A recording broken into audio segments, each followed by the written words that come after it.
In this short video, we're going to talk about sales channels. Now, it's an introductory video. There'll be more to come on this as we go through the course, but it's a good starting point, so let's move into it. First of all, we'll talk about selecting a sales channel. The following needs to be taken into account when selecting sales channels. The market, most obviously, must be taken into account. What is the market? And the channel must ensure that all customers have access to purchase the products. The channel must be appropriate for the product on offer. It sounds like a very simple thing to say, but it's worth reminding ourselves right at the very start that whatever sales channel we're talking about, it must be suitable for the market, for that particular product or that particular service. It must be appropriate. It must be suitable in all respects. Otherwise, it's a waste of time. Otherwise, it's going to fail. So, right at the outset, it's worth stating the obvious. Secondly, channel costs. Well, the cost of channels is a factor that needs to be considered. Direct channels are more costly in terms of storage, recruiting more salespeople, and so on, although they will, generally speaking, achieve a greater market coverage. Now, when I talk about the cost of channels that need to be considered, direct channels, well, direct channels, by this I mean really face-to-face. I mean salespeople dealing with customers directly. So it's not online, it's nothing fancy. It is more traditional selling.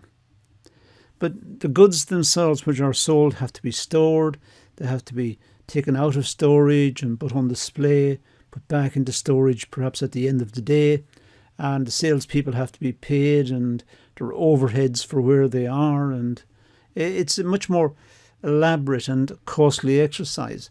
Nonetheless, it does give the product a certain status in the market. It's more personal.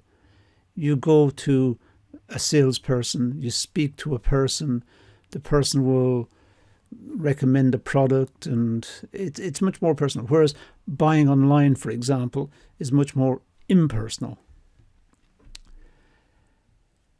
So the product, well, depending on the type of product, low-priced or complex products, for example, different channels of distribution must be considered.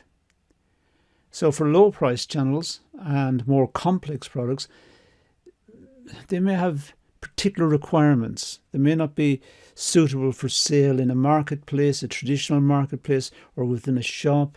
It depends on the nature of the product. If they're very complex, they may have a specialist requirement. They might be suitable for selling online, for example, or they might be suitable for sales in magazines, trade magazines perhaps. Complex products might require after-sales support as well. If they're very complex, then the purchaser, the buyer, may require support after the sales. So the product may require some sort of distribution channel coming right through from, if you want to trace it right back to the start, from raw materials through manufacture up to the point of completion, delivery to a point of sale, and then the sale itself, and then after-sales service. So there's a lot of involvement with the product right from the start, even from the design stage, right through until the customer's got it and the customer has after-sales service. So it's a long involvement with the product.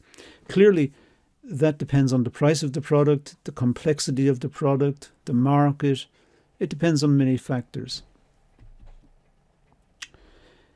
The product life cycle is also something that must be considered. Channels are selected depending on the stage of the product in the product life cycle. For example, it might be possible to buy the product when it's completed, when it's ready for use. Or it may be purchased in a state where it needs to be assembled. Or it might be purchased as individual parts, and the buyer assembles it and purchases the requisite parts and makes it. It depends on the nature of the product. It depends on what it is. New products will need more intensive distribution to launch into the market. If it is something very new, the customer will need to be taught how to deal with the product. They need to be instructed on how to make the product, how to use it. They have to be taken through all of the stages. So it's much more intensive. And established products require different distribution channels. Established products, the customer might know what the product's about, and the customer is able to deal with that and seek support, not necessarily from the organization, but from other customers or from friends who purchased it in the past. But if it's a new product, then the company can expect to be involved in after-sales service and after-sales support. It may be just a phone line, but some sort of support may be required. So these are the various sales channels, and that's all we're going to deal with in this class. So let's leave it there and say thank you for watching.